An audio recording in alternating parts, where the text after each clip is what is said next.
Fifth question.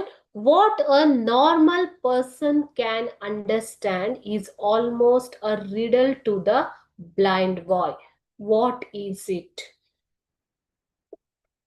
What a normal person can understand is almost a riddle to the blind boy. ಬೇರೆಯವರು ಏನು ಅರ್ಥ ಮಾಡ್ಕೋತಾ ಇದ್ದಾರೋ ಸಾಮಾನ್ಯ ಜನ, ಅದು ಬ್ಲೈಂಡ್ ಬಾಯ್ಗೆ ಒಂದು ಒಗಟಾಗಿ ಪರಿಣಮಿಸಿದೆ. ಯಾಕೆ, ಏನದು ಅಂತ ಕೇಳ್ತಾರೆ.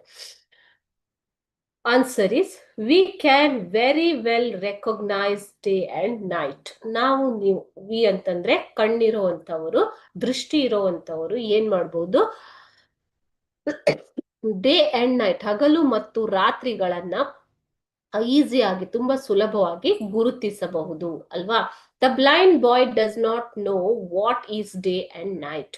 So he does not know what is day and night. He is asking here in the poem how the sun can decide or sun can determine the day and night ಅಂತ ಆತ ಕೇಳ್ತಾನೆ.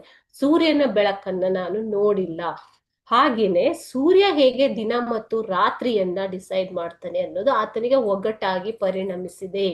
When he is awake it is day and night when he sleeps. Okay, he tells how I don't understand how the sun can decide day and night, or sun can make day and night.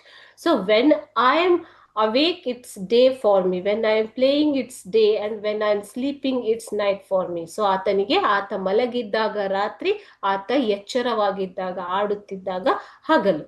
Okay, so ಇದೇ ಆತನಿಗೆ ಒಗಟಾಗಿ ಪರಿಣಮಿಸಿರುವುದು.